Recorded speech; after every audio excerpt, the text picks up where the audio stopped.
আসসালামু আলাইকুম। এটিএন বাংলা সংবাদে সবাইকে স্বাগত জানাচ্ছি আমি ভাবনা আহমেদ। শুরুতেই বিআরবি কেবল সংবাদ শিরোনাম। জনগণ পাশে থাকলে দেশ গড়তে কোনো বাধাই আটকাতে পারবে না। বিএনপিকে বরিশালে বৃক্ষরোপণ ও ফ্যামিলি কার্ড উদ্বোধনে প্রধানমন্ত্রী। সেনাবাহিনীর মহড়া পরিদর্শন। বন্যা কবলিত এলাকায় স্বাস্থ্যসেবা নিশ্চিতে সর্বোচ্চ গুরুত্ব দিচ্ছে সরকার। স্বাস্থ্যমন্ত্রী। স্বাস্থ্যকর্মীদের ছুটি বাতিল, আদ্দিন হাসপাতাল নিয়ে শিগগিরই নতুন সিদ্ধান্ত।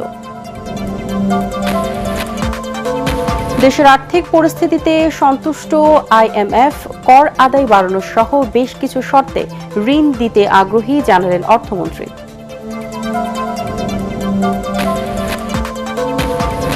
মডেল মসজিদ নির্মাণে আওয়ামী সরকারের দুর্নীতি খতিয়ে দেখছে সরকার। সংসদের স্বরাষ্ট্রমন্ত্রী। চিকিৎসা খাতে বিগত সরকারের অব্যবস্থাপনার দায় টানছে বিএনপি। শুনছিলেন বিআরবি কেবল সংবাদ শিরোনাম, এবারে বিস্তারিত। দেশ পুনর্গঠনে জনগণকে সরকারের পাশে থাকার আহ্বান জানিয়েছেন প্রধানমন্ত্রী তারেক রহমান। বরিশালে বৃক্ষরোপণ কর্মসূচি ও ফ্যামিলি কার্ডের উপকারভোগীদের সাথে মতবিনিময় অনুষ্ঠানে তিনি বলেন, মানুষ পাশে থাকলে দেশ গড়ার কাজে কোনো বাধাই বিএনপিকে আটকাতে পারবে না। ধর্ম বর্ণ নির্বিশেষে সবাই একসাথে কাজ করতে পারলেই প্রত্যাশিত লক্ষ্য অর্জন সম্ভব। পরিবেশ রক্ষায় বৃক্ষরোপণের পাশাপাশি যত্রতত্র ময়লা আবর্জনা না ফেলারও আহ্বান জানান প্রধানমন্ত্রী। বরিশাল থেকে মোহাম্মদ মহসিনের তোলা ছবিতে কামরুজ্জামান রাজীবের রিপোর্ট। সরকার গঠনের পর প্রথমবারের মতো বরিশাল সফরে প্রধানমন্ত্রী তারেক রহমান। পথে পথে নেতাকর্মী আর সাধারণ মানুষের অভিনন্দন আর উষ্ণ অভ্যর্থনায় সিক্ত হন সরকার প্রধান। প্রত্যাশা, প্রধানমন্ত্রীর এই আগমনে অবহেলিত দক্ষিণাঞ্চলবাসীর ভাগ্যের পরিবর্তন হবে। সফরের শুরুতেই বরিশালের গৌরনদী উপজেলার বাটাজোর ইউনিয়নে শরিকল বাটাজোর খালের দুপাশে একযোগে ২৫০০ বৃক্ষরোপণ কর্মসূচিতে অংশ নেন প্রধানমন্ত্রী। সেখানে তিনি বলেন, জলবায়ুর বিরূপ প্রভাব মোকাবেলায় বৃক্ষরোপণের কোনো বিকল্প নেই। পরিবেশ সংরক্ষণে প্রত্যেককে দায়িত্বশীল ভূমিকা রাখার আহ্বান জানান তিনি। আমরা যদি আমাদের দেশটাকে সুন্দর করতে চাই, তাহলে অবশ্যই আমাদেরকে এই গাছের যত্ন নিতে হবে, বৃক্ষরোপণ করতে হবে। এই বৃক্ষটি বড় হলে যাতে এই বৃক্ষের সুবিধা সকলে পায়, প্রত্যেকটি মানুষ পায়। ওই বৃক্ষের আশেপাশে যারা বসবাস করেন প্রত্যেকটি মানুষ যাতে সেই বৃক্ষের সুবিধাটা পায়, আমাদেরকে সেটাই চেষ্টা করতে হবে। প্লাস্টিকের বোতল, পলিথিনের ব্যাগ, আমরা এই সিগারেটের প্যাকেট এগুলো যত্রতত্র ফেলবো না। যদি শেষ হয়ে যায়, যদি ফেলে দেওয়ার প্রয়োজন হয়, আমরা ধরে রাখবো। যখন একটি নির্দিষ্ট ময়লা ফেলার জায়গা পাবো, আমরা সেইখানেই সেটি ফেলে দেবো। এরপর বাটাজোর হাই স্কুল মাঠে ফ্যামিলি কার্ডের উপকার ভোগীদের সাথে মত বিনিময় অনুষ্ঠানে যোগ দেন তারেক রহমান। দেশ পুনর্গঠনে সবার সহযোগিতা চেয়ে তিনি বলেন, দেশের মানুষই বিএনপির ক্ষমতার উৎস। মানুষ পাশে থাকলে বিএনপিকে কেউ বাধাগ্রস্ত করতে পারবে না। প্রিয় মায়েরা, প্রিয় বোনেরা, আজকে আমাদেরকে যদি সামনের দিকে দেশকে এগিয়ে নিয়ে যেতে হয়, যদি দেশের মাদের হাতে, প্রত্যেকটি নারীর হাতে যদি ফ্যামিলি কার্ড পৌঁছে দিতে হয়, তাহলে আপনাদের সাহায্য, আপনাদের সমর্থন, আপনাদের সহযোগিতা বর্তমান বিএনপি সরকারের প্রয়োজন। বিএনপি সরকারকে আপনারা যদি, দেশের নারী সমাজ সকলে যদি বিএনপি সরকারকে সহযোগিতা করে, যদি বিএনপি সরকারের পাশে থাকে, ইনশাল্লাহ আমরা ফ্যামিলি কার্ড আস্তে আস্তে সারা দেশে পৌঁছে দিতে পারবো। তিনি বলেন, কোনো ভেদাভেদ নয়, মানবিকতার ভিত্তিতে দেশ পুনর্গঠন করতে চায় বিএনপি সরকার। সকল ধর্মের মানুষ মিলে দেশকে গড়ে তুলতে হবে। সকল ধর্মের মানুষকে একসাথে নিয়ে, কোনো ভেদাভেদ না, সকলকে মানবিকতার ভিত্তিতে বিচার করে আমরা এই দেশকে পুনর্গঠন করতে চাই। আমরা এই দেশকে সামনে এগিয়ে নিতে চাই। এবং সকল সময় আমি একটি কথা বলি, বিএনপির সকল রাজনৈতিক ক্ষমতার উৎস জনগণ। এই জনগণের সমর্থন এবং এই জনগণের সমর্থন যতক্ষণ বিএনপির কাছে থাকবে, যতক্ষণ বিএনপির পাশে জনগণ থাকবে, বিএনপি কোনো বাধা মানবে না। বিএনপি দেশকে ইনশাল্লাহ সামনের দিকে এগিয়ে নিয়ে যাবে জনগণকে সাথে নিয়ে। এরপর বরিশাল সিটি কর্পোরেশনের ৩০ গোডাউন সাগরদী খালের দুপাশে বৃক্ষরোপণ কর্মসূচিতে যোগ দেন প্রধানমন্ত্রী। নির্বাচনী অঙ্গীকার আর দেশ গড়ার পরিকল্পনা বাস্তবায়নে দেশের এক প্রান্ত থেকে অন্য প্রান্তে ছুটে বেড়াচ্ছেন প্রধানমন্ত্রী তারেক রহমান। তারই অংশ হিসেবে বরিশালে বৃক্ষরোপণ কর্মসূচির উদ্বোধন করে তিনি বললেন, প্রকৃতির সাথে সম্প্রীতি রেখেই উন্নয়ন করতে চায় বর্তমান সরকার। আর টেকসই উন্নয়ন নিশ্চিত করতে শুধু নির্দিষ্ট কোনো এলাকার নয়, দেশের প্রত্যেক নাগরিকের ভাগ্য পরিবর্তনই সরকারের লক্ষ্য। বরিশালের গৌরনদী থেকে কামরুজ্জামান রাজীব, এটিএন বাংলা। বরিশালের বাবুগঞ্জ উপজেলার পূর্ব রহমতপুর এলাকায় সেনাবাহিনীর গ্রীষ্মকালীন প্রশিক্ষণ মহড়া পরিদর্শন করেছেন প্রধানমন্ত্রী তারেক রহমান। সকালে মহড়াস্থলে পৌঁছে পায়ে হেঁটে বিস্তীর্ণ জঙ্গল গুজরে সেনা সদস্যদের বিভিন্ন প্রশিক্ষণ কার্যক্রম ও যুদ্ধকালীন প্রস্তুতি পরিদর্শন করেন তিনি। মহড়া চলাকালে প্রধানমন্ত্রী দুর্গম ও ঘন জঙ্গলের ভেতরে সেনা সদস্যদের অবস্থান, চলাচল এবং বাস্তব যুদ্ধ পরিস্থিতির উপযোগী বিভিন্ন কার্যক্রম পর্যবেক্ষণ করেন। পাশাপাশি শত্রুপক্ষের ড্রোন শনাক্ত ও প্রতিরোধে ব্যবহৃত অ্যান্টি ড্রোন মাল্টি ব্যারেল কার্যক্রম প্রত্যক্ষ করেন। এ সময় দায়িত্বপ্রাপ্ত সেনা কর্মকর্তারা মহড়ার বিভিন্ন দিক এবং সেনা সদস্যদের কৌশলগত প্রস্তুতি সম্পর্কে তাকে অবহিত করেন।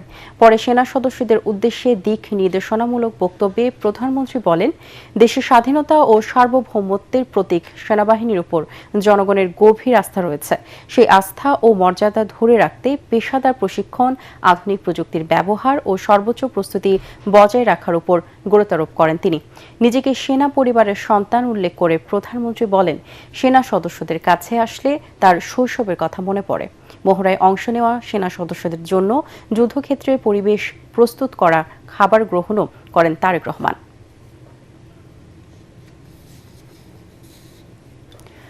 টানা বৃষ্টিতে চট্টগ্রাম, বান্দরবান, রাঙ্গামাটি, খাগড়াছড়ি, মৌলভীবাজার ও কুড়িগ্রামে বন্যা পরিস্থিতি এখনও উদ্বেগজনক। এছাড়াও বগুড়া ও কুমিল্লায় জলাবদ্ধতাও ব্যাপক ভোগান্তির সৃষ্টি করেছে। কোথাও নদীর পানি কমতে শুরু করলেও অনেক এলাকায় দুর্ভোগ অব্যাহত রয়েছে। আবহাওয়া অধিদপ্তর জানিয়েছে, দেশের বিভিন্ন এলাকায় দমকা হাওয়া সহ বৃষ্টি অব্যাহত থাকতে পারে। তৌহিদুর রহমান নিশান জানাচ্ছেন বিস্তারিত। বান্দরবনে বৃষ্টিপাত কমলেও নদীর পানি এখনও বিপদসীমার ৩০ সেন্টিমিটার উপর দিয়ে প্রবাহিত হচ্ছে। ফলে বান্দরবন কেরানীহাট সড়কে পানি থাকায় চট্টগ্রাম ও কক্সবাজারের সঙ্গে সড়ক যোগাযোগ এখনও বন্ধ রয়েছে। খাগড়াছড়ির দীঘিনালায় পাহাড়ি ঢলের পানি নেমে পরিস্থিতি কিছুটা স্বাভাবিক হতে শুরু করেছে। সড়ক, বাজার ও বসতবাড়ি থেকে পানি সরে যাওয়ায় মানুষ ঘরে ফিরছে। দীঘিনালা, লংদু ও সাজেক সড়কে যান চলাচল স্বাভাবিক হচ্ছে, তবে নিচু এলাকায় কিছু স্থানে এখনও জলাবদ্ধতা রয়েছে। দুর্যোগে রাঙ্গামাটির ক্ষতিগ্রস্ত এলাকা পরিদর্শন করেছেন দুর্যোগ ব্যবস্থাপনা ও ত্রাণ প্রতিমন্ত্রী ইকবাল হোসেন। মৌলভীবাজারে মনু ও ধলাই নদীর একাধিক স্থানে বাঁধ ভেঙে ২৮টি ইউনিয়ন ও একটি পৌরসভার প্রায় ৪০,০০০ মানুষ পানিবন্দী হয়েছেন। আউশ ধান, সবজি ও মাছের খামারের ব্যাপক ক্ষতি হয়েছে। দুর্গত এলাকায় বিশুদ্ধ পানি, শুকনো খাবার ও গোখাদ্যের সংকট দেখা দিয়েছে। জেলা প্রশাসন ১,৭৫০ ব্যাগ শুকনো ও অন্যান্য খাদ্য সামগ্রী বরাদ্দ দিয়েছে। কুড়িগ্রামে বন্যার পানি কমতে শুরু করেছে। পানির নিচে থাকা জমি থেকে পানি সরে যাওয়ায় কৃষি জমির ব্যাপক ক্ষয়ক্ষতির চিত্র স্পষ্ট হয়ে উঠছে। বগুড়ায় সোমবার বিকেল পর্যন্ত ১১৯ মিলিমিটার বৃষ্টিপাত রেকর্ড করা হয়েছে। অতিবৃষ্টিতে শহরের প্রধান সড়ক ও বিভিন্ন আবাসিক এলাকায় ভয়াবহ জলাবদ্ধতা সৃষ্টি হয়েছে। নিম্নাঞ্চলের অনেক বাড়িঘরেও পানি ঢুকে জনদুর্ভোগ বেড়েছে। কুমিল্লায় রাতভর ভারী বৃষ্টিতে নগরীর প্রধান সড়ক, অলিগলি ও আবাসিক এলাকায় ভয়াবহ জলাবদ্ধতা সৃষ্টি হয়েছে। অনেক বাসাবাড়ি ও ব্যবসা প্রতিষ্ঠানে পানি ঢুকেছে, যান চলাচল ব্যাহত হয়েছে। এদিকে আবহাওয়া অধিদপ্তর জানায়, দেশের অধিকাংশ এলাকায় এখনও দমকা হাওয়া সহ বৃষ্টি ও বজ্রবৃষ্টির আশঙ্কা রয়েছে। পাশাপাশি পার্বত্য জেলাগুলোতে ভূমিধসের উচ্চ ঝুঁকির সতর্কতা বহাল রয়েছে। দুর্গতদের সহায়তায় প্রশাসনের পক্ষ থেকে ত্রাণ কার্যক্রম অব্যাহত আছে। Bureau report, ATN Bangla.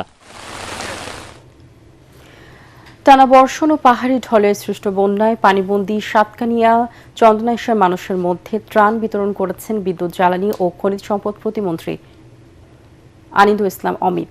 সকাল থেকে সাতকানিয়ার কেউচিয়া, ধর্মপুর, বাজালিয়া, বুড়ির দোকান সহ বন্যায় ডুবে থাকা বিভিন্ন এলাকায় ত্রাণ বিতরণ কার্যক্রম তদারকি করেন প্রতিমন্ত্রী।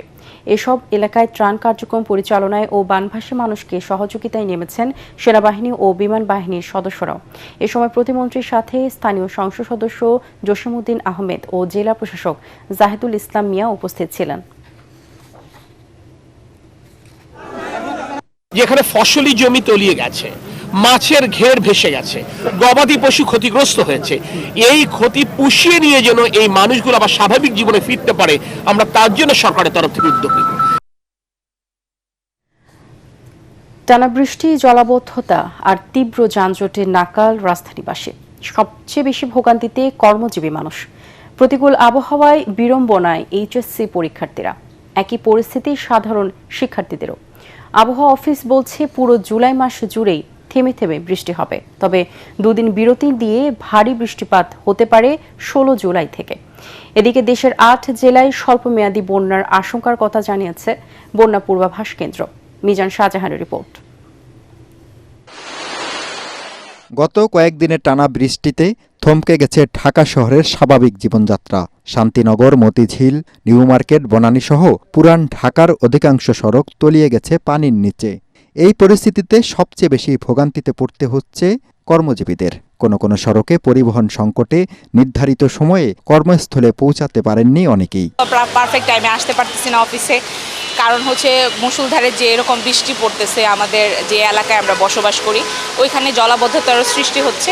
বৃষ্টিতে ভিজা বহুত কষ্ট হইতে আসে।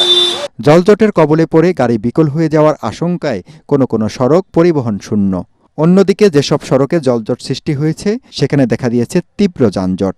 নিচে পানি, উপর দিয়ে একটু তাড়াতাড়ি গন্তব্যে যাওয়ার উদ্দেশ্যে যেসব পরিবহন ফ্লাইওভারে উঠেছে তাদেরকে 3 মিনিটের রাস্তা পার হতে হয়েছে 50 মিনিটে।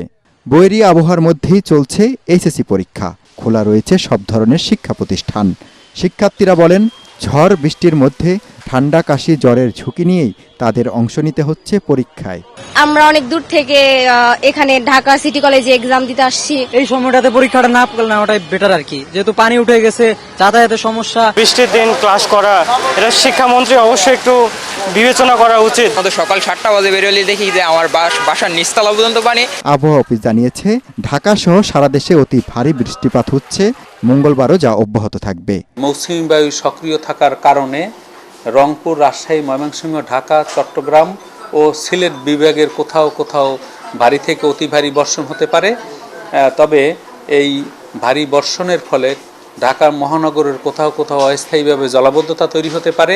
বর্ষাকালে এই বৃষ্টিপাত স্বাভাবিক বলে জানিয়েছে আবহাওয়া অফিস। এই সময় কালবৈশাখীর আশঙ্কা না থাকলেও জলাবদ্ধতা ও পাহাড় ধসের ঝুঁকি বিবেচনায় নিয়ে সবাইকে নিরাপদে থাকার পরামর্শ দিয়েছেন তারা। আবহাওয়া অফিস বলছে, জুলাই মাস জুড়েই বৃষ্টিপাত থাকবে, তবে মাঝে মাঝে তীব্রতা কমবে, আবার কখনো বাড়বে। তবে তারা বলছেন যে 16 তারিখের পরে এই তীব্রতা অনেকাংশে বেড়ে সারা দেশেই ভারী বৃষ্টিপাত হতে পারে। মিজান শাহজাহান, এটিএন বাংলা, ঢাকা। বন্যা কবলিত এলাকায় স্বাস্থ্যসেবা নিশ্চিতে সরকার সর্বোচ্চ গুরুত্ব দিচ্ছে বলে জানিয়েছেন স্বাস্থ্যমন্ত্রী সরদার মোহাম্মদ শাকওয়াত হোসেন বকুল।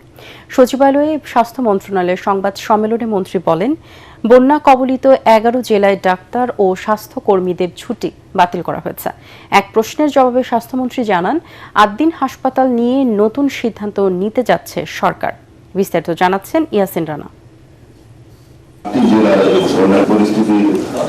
বন্যা কবলিত এলাকায় স্বাস্থ্যসেবা নিশ্চিতে সরকারের কার্যক্রম তুলে ধরতে সংবাদ সম্মেলনের আয়োজন করে স্বাস্থ্য মন্ত্রণালয়।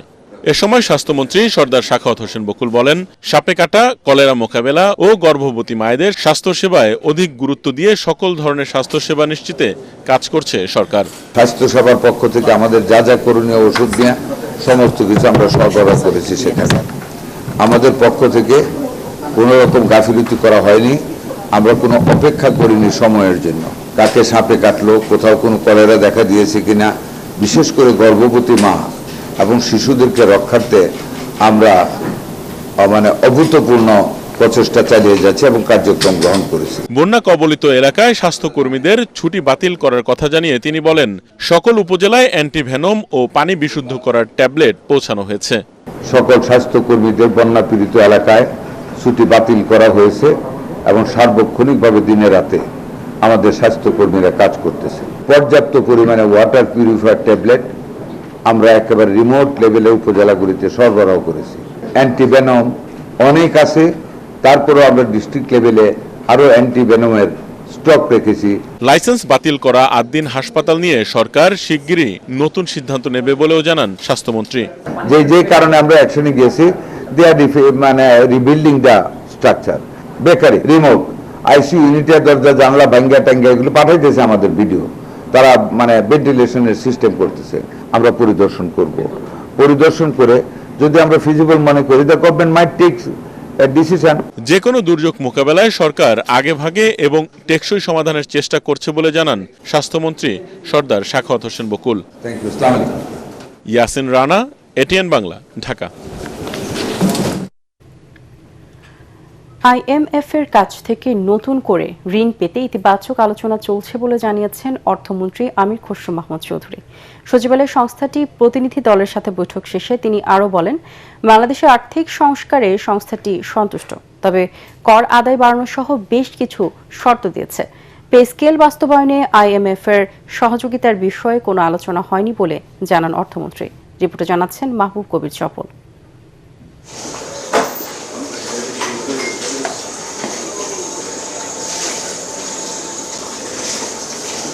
নতুন প্যাকেজে ঋণ দেওয়ার বিষয়ে অর্থমন্ত্রীর সাথে বৈঠক করেন IMF-এর বাংলাদেশের মিশন প্রধান ইভো ক্রুজ নারের নেতৃত্বে একটি প্রতিনিধি দল। ঋণের টাকা সরকার কোন কোন খাতে ব্যয় করবে, স্বচ্ছতা কেমন থাকবে, আর্থিক খাতগুলোর কতটা সংস্কার হয়েছে, এসব বিষয়ে জানতে চান IMF-এর কর্মকর্তারা। বাংলাদেশের রাজস্ব আয় নিয়ে উদ্বেগ প্রকাশ করেন তারা। বিশ্বব্যাংকের মানদণ্ডে উন্নয়নশীল দেশে ট্যাক্স জিডিপি বা উপার্জিত মোট আয়ের শতকরা 15 টাকা কর আদায় থাকা উচিত, কিন্তু বাংলাদেশে আছে 6 থেকে 8 শতাংশের ঘরে, যা বাড়াতে বলেছে IMF। IMF এর দুটো গুরুত্বপূর্ণ কথা বলেছে, একটা হচ্ছে সিকোয়েন্সিং, এটা ক্রমান্বয়ে আমাদের বিভিন্ন পরিবর্তনগুলো ক্রমান্বয়ে আসবে, এগুলো ওভারনাইট কিছু করা সম্ভব না। আমাদের ট্যাক্স জিডিপি আরও বাড়াতে হবে, তো সেদিকে আমাদের প্রপোজাল যেগুলো আছে আমরা করে যাচ্ছি। এই পর্যন্ত যে অগ্রগতি হচ্ছে বাংলাদেশের অর্থনীতি, তারা এটাতে সন্তুষ্ট। সেটা আর্থিক খাতে যে সমস্যাগুলো আছে, শেয়ার বাজার, ক্যাপিটাল মার্কেটে যে বিষয়গুলো আছে।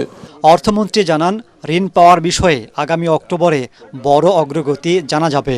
এটা তো আর টাইম ফ্রেম কিছু নেই, ওরা আসবে, আবার আমরা অক্টোবরে ওয়ার্ল্ড ব্যাংকের যেটা আছে ওখানে আলোচনা হবে। ওদের ভাইস প্রেসিডেন্ট যিনি এটার সাথে জড়িত উনি আসবেন, উনি বাংলাদেশেও আসবেন। বিভিন্ন খবরে বলা হচ্ছে, নবম পে স্কেল বাস্তবায়নে যে 1,06,000 কোটি টাকার প্রয়োজন হবে, তার জন্য IMF-এর সহায়তা চাইতে পারে সরকার। তবে অর্থমন্ত্রী জানান, এ বিষয়ে কোনো আলোচনাই হয়নি।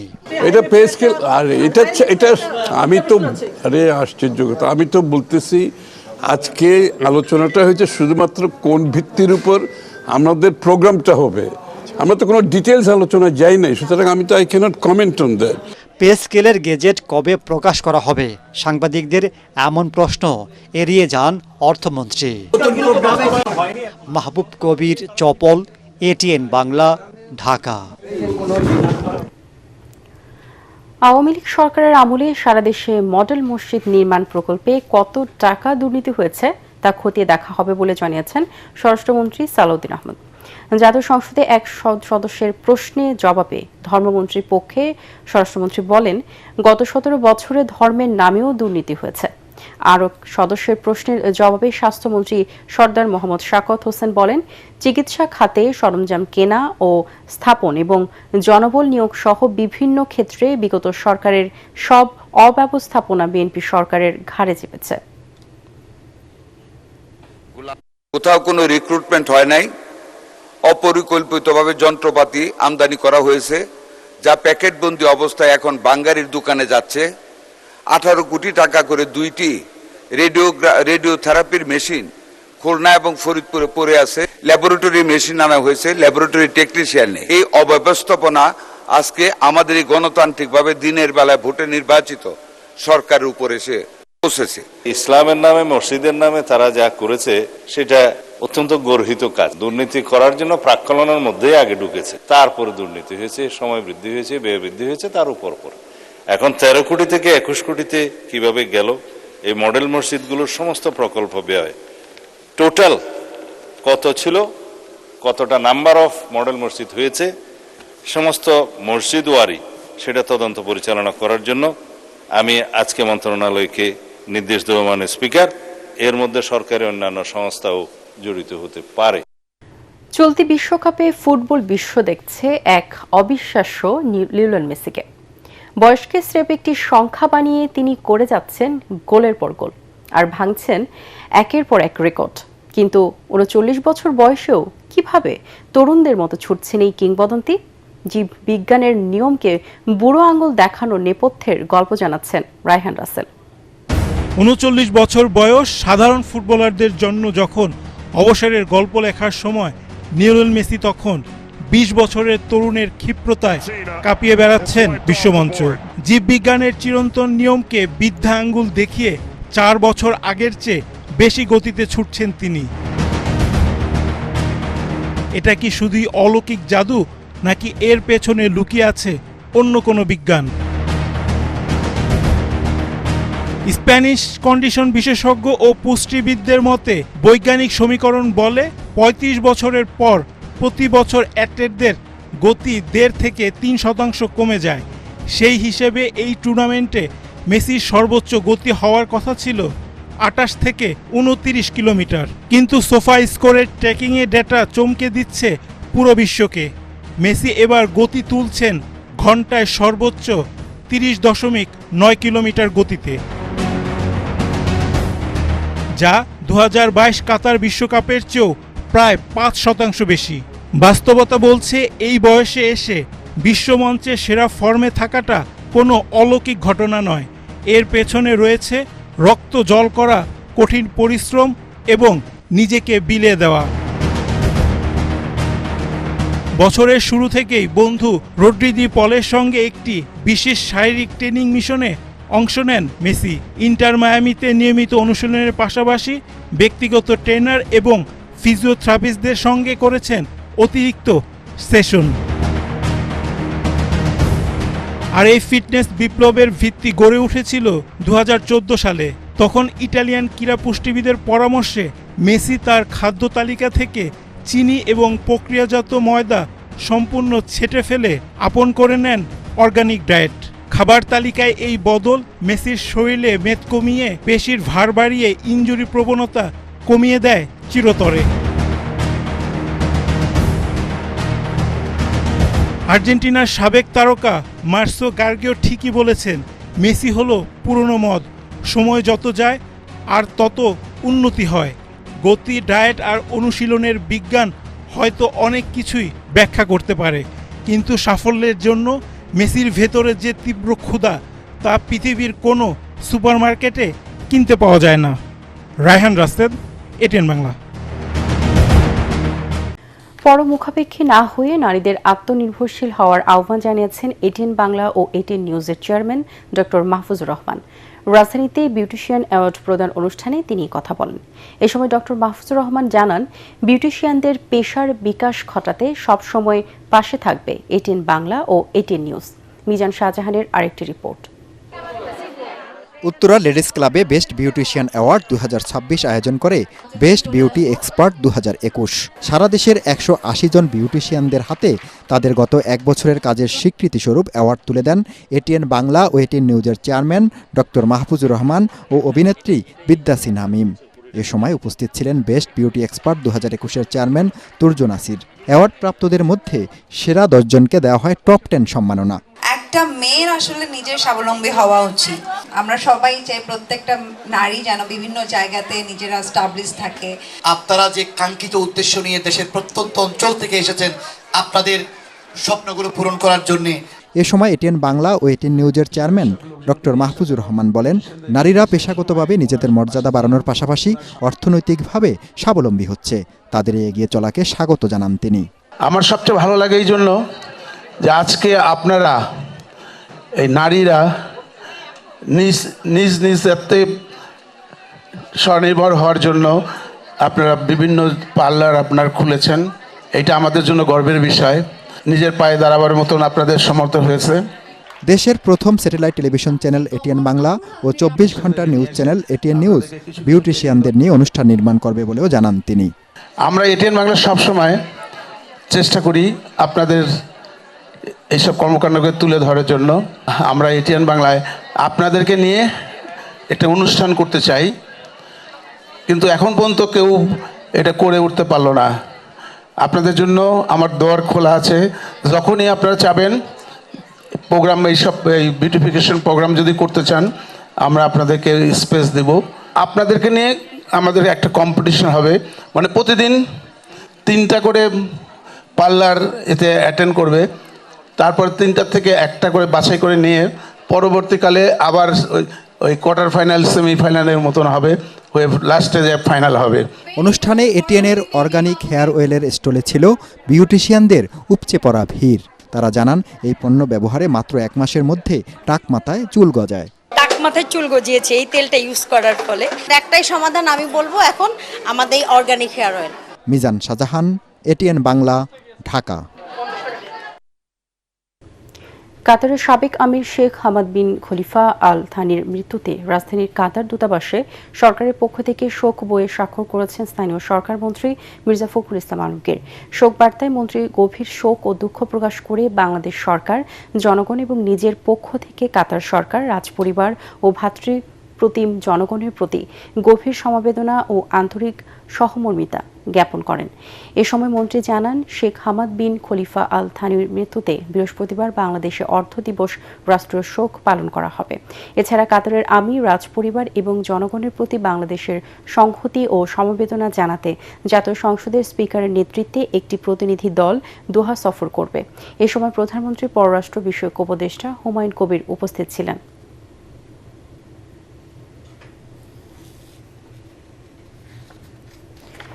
পুঁজিবাজারে কোনো রাজনৈতিক হস্তক্ষেপের শঙ্কা নেই জানিয়ে security and exchange commission chairman Masud Khan বলেছেন, ফ্লোর প্রাইস আর কখনোই ফিরবে না। বাজারের প্রয়োজনের কথা মাথায় রেখেই সব সিদ্ধান্ত নেওয়া হবে। বর্তমান সরকারের রাজনৈতিক প্রতিশ্রুতি অনুযায়ী সুশাসন, জবাবদিহিতা ও রাজনৈতিক সদিচ্ছার মাধ্যমেই পুঁজিবাজারের আস্থা ফেরানো সম্ভব বলে মন্তব্য করেছেন এটিএন বাংলার বার্তা পরিচালক হাসান আহমেদ চৌধুরী কিরণ। এটিএন বাংলার ইস্পাহানি মির্জাপুর শুভরাত্রি আলোচনা অনুষ্ঠানে তারা এসব কথা বলেন। তৌহিদুর রহমান, তুহির রিপোর্ট। শুভরাত্রি অনুষ্ঠানে অতিথি হিসেবে অংশ নেন securities and exchange commission chairman Masud Khan. কথা বলেন পুঁজিবাজারের নানা সমস্যা ও সমাধান নিয়ে। সবাই হচ্ছে রিটেল ইনভেস্টর, যারা বাজারে ডাইরেক্টলি শেয়ার ইনভেস্ট করছে, যে শেয়ার সম্বন্ধে তার কোনো ধারণা নাই, সে মনে করে যে শেয়ার দামটা বাড়বে কেন, কারণ আরেকজনের কাছ থেকে শুনেছে দামটা বাড়বে। উন্নত বিশ্বে যদি যায়, সেটা তো হচ্ছে যে দুটো বড় প্লেয়ার আছে। একটাকে বলি আমরা মিউচুয়াল ফান্ড, যারা আমার কাছ থেকে টাকা নিয়ে, ওরা জানে যে শেয়ার ভ্যালুয়েশন সায়েন্সটা কি জানে, তারা ওই শেয়ারগুলোতে ইনভেস্ট করে থাকে। আরেকটা হচ্ছে যে pension funds, provident fund, gratuity. আমি আসার পরে বললাম যে ইমিডিয়েটলি যদি কোনো অনিয়ম পাও, ইউ হল্ট ট্রেড, ইনভেস্টিগেশন তুমি পরে করবে। এআই বেস সার্ভেলেন্স সিস্টেম করতে হবে। শেয়ার বাজার চাঙ্গা করতে 3টি নিয়মে বড় পরিবর্তন আসছে বলে জানান কমিশন চেয়ারম্যান। বলেন, দেশের বাইরে নয়, বিদেশিদের আমন্ত্রণ জানিয়ে দেশেই করা হবে রোড শো। পাশাপাশি ফ্লোর প্রাইস আর কখনো ফিরবে না বলেও জানান তিনি। Margin rule, IPO issue rule যেটা বললাম, and the mutual fund rule, 3টা বড় বড় রুল আছে যেটা মার্কেটকে অনেকটা ইনফ্লুয়েন্স করে থাকে। এই 3টা রুল আমরা খুব কুইকলি চেঞ্জ করতে যাচ্ছি।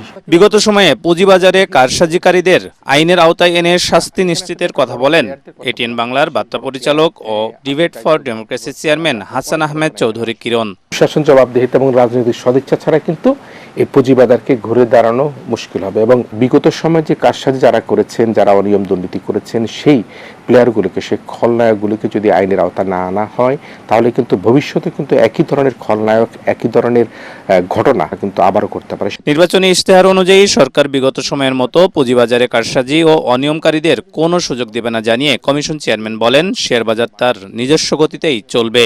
বাংলাদেশের ইতিহাসে ম্যানিফেস্টোতে এত কংক্রিট পুঁজিবাজার নিয়ে কোনো সরকার বলেনি।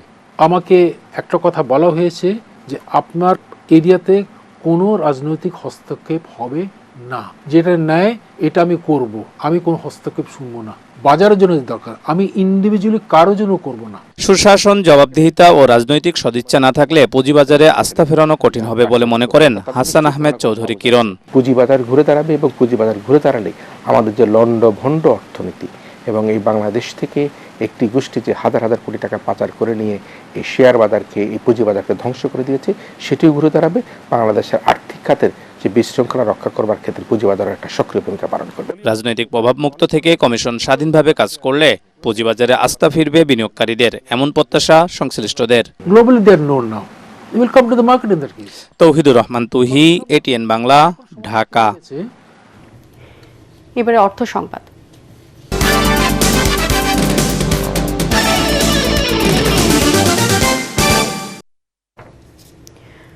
মৌসুম শেষ হওয়ার পরও ন্যায্য দাম পাচ্ছেন না রাজধানীর রাজবাড়ীর পেঁয়াজ চাষিরা। অধিক দামে বীজ কিনে পেঁয়াজ চাষ করে উৎপাদন খরচই উঠছে না তাদের।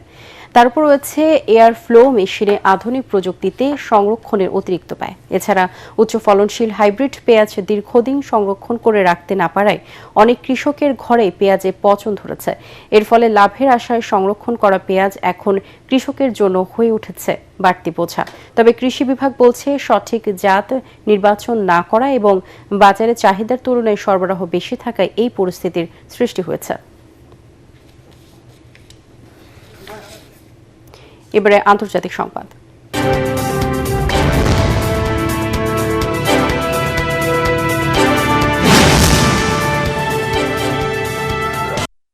শিশুদের স্মার্টফোন ব্যবহার নিয়ন্ত্রণে নতুন সিদ্ধান্ত নিতে যাচ্ছে ইউরোপীয় ইউনিয়ন ইইউ। সংস্থাটির প্রেসিডেন্ট উর্সুলা ফন ডার জানান, প্রযুক্তি কোম্পানিগুলো তাদের প্ল্যাটফর্ম শিশুদের জন্য নিরাপদ বলে প্রমাণ না করা পর্যন্ত 13 বছরের কম বয়সীদের সামাজিক যোগাযোগ মাধ্যমে প্রবেশ সীমিত রাখার সুপারিশ করা হয়েছে। উর্সুলা বলেন, ড্রাইভিং লাইসেন্স ছাড়া গাড়ি চালানো বা আইনি বয়সের আগে মদ কেনার যেমন অনুমতি নেই, তেমনি সামাজিক যোগাযোগ মাধ্যম ব্যবহারের ক্ষেত্রে নির্দিষ্ট বয়স নির্ধারণ করা উচিত। তিনি আরও বলেন, ইনফিনিট স্ক্রলিং বা শেষ না হওয়া ফিড শিশুদের দীর্ঘ সময় পর্দায় আটকে রাখে এবং আসক্তির ঝুঁকি বাড়ায়। শিশুদের মানসিক স্বাস্থ্য ও নিরাপত্তা নিয়ে উদ্বেগের কারণে এর মধ্যে অস্ট্রেলিয়া, যুক্তরাজ্য, তুরস্ক ও ইন্দোনেশিয়া সহ বেশ কয়েকটি দেশ সামাজিক যোগাযোগ মাধ্যম ব্যবহারে বয়সসীমা নির্ধারণ করেছে।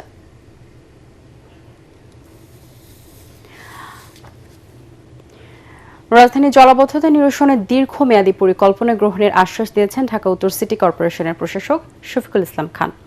ঢাকার বিভিন্ন স্থানে জলাবদ্ধতার পরিস্থিতি পরিদর্শন করে তিনি কথা বলেন।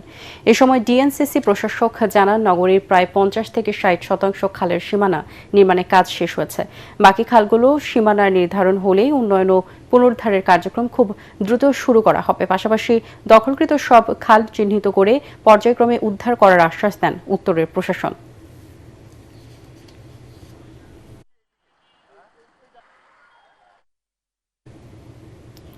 রাজধানীর বিভিন্ন স্থান থেকে 2000 পিস ইয়াবা, 1700 পিস ভারতীয় সিরাপ ও 3টি বিদেশি বন্দুক সহ 7 জনকে আটক করেছে ডিবি। এ সময় অপরাধীদের ব্যবহৃত 5টি গাড়িও জব্দ করা হয়। সোমবার এক সংবাদ সম্মেলনে এসব তথ্য জানায় ঢাকা মেট্রোপলিটন পুলিশের গোয়েন্দা বিভাগ। সীমান্ত পেরিয়ে এসব অবৈধ অস্ত্র ও মাদকদ্রব্য কিভাবে বাংলাদেশে এসেছে সে বিষয়ে তদন্ত চলছে বলেও জানায় ডিবির অতিরিক্ত কমিশনার মোহাম্মদ শফিকুল ইসলাম।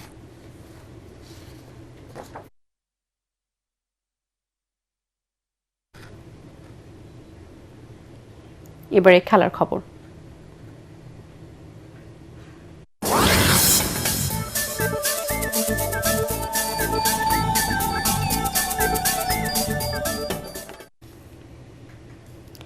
বিশ্বকাপের কোয়ার্টার ফাইনাল থেকে বিদায় নিলেও দেশে ফিরে বিরচিত সংবর্ধনা পেয়েছে মরক্কো ফুটবল দল। প্রিয় তারকাদের বরণ করতে রাবাত বিমানবন্দরে ভিড় করেন কয়েক হাজার সমর্থক। এবারও ফরাসিদের কাছে হেরে বিদায় নিতে হয় মরক্কোকে। তবে ভক্তদের ভালোবাসায় কমতি ছিল না। ভালোবাসায় সিক্ত করা সমর্থকদের কাছে ছুটে যান অধিনায়ক আশরাফ হাকিমি সহ দলের ফুটবলাররা।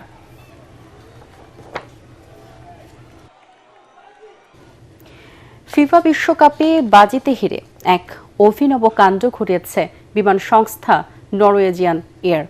ইংল্যান্ড ও নরওয়ের মধ্যকার কোয়ার্টার ফাইনাল ম্যাচ নিয়ে ব্রিটিশ এয়ারওয়েজের সাথে লোগো বদলের এক বন্ধুত্বপূর্ণ চ্যালেঞ্জে জড়ায় তারা। শর্ত ছিল যে দল হারবে তাদের বিমান সংস্থা বিজয়ী দেশের এয়ারলাইন্সের লোগো ব্যবহার করবে। ম্যাচে ইংল্যান্ডের কাছে 2-1 গোলে হেরে যায় নরওয়ে। আর এতেই বাজিতে হেরে কথা রাখল নরওয়েজিয়ান এয়ার। নিজেদের অফিসিয়াল ইনস্টাগ্রাম প্রোফাইলে 24 ঘন্টার জন্য তারা পোস্ট করে ব্রিটিশ এয়ারওয়েজের লোগো। সেই সাথে নরওয়ের থেকে যুক্তরাজ্য ভ্রমণের টিকিটেও বিশেষ ছাড় ঘোষণা করেছে সংস্থাটি।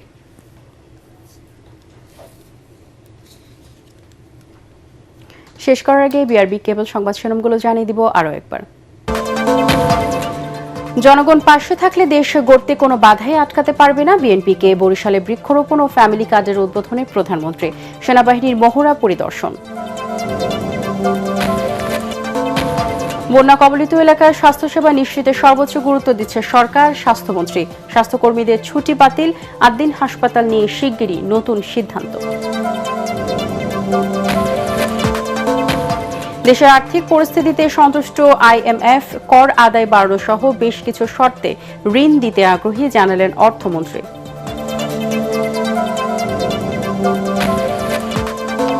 মডেল মসজিদ নির্মাণে আওয়ামী সরকারের দুর্নীতি খতিয়ে দেখছে সরকার, সংসদের স্বরাষ্ট্রমন্ত্রী। চিকিৎসা খাতে বিগত সরকারের অব্যবস্থাপনার দায় টানছে বিএনপি। পরবর্তী সংবাদ দেখার আমন্ত্রণ জানিয়ে এখনকার মতো শেষ করছি ATN বাংলার সংবাদ। ইউটিউবে দেখতে ব্রাউজ করুন youtube/ATN বাংলা নিউজ। ধন্যবাদ সবাইকে।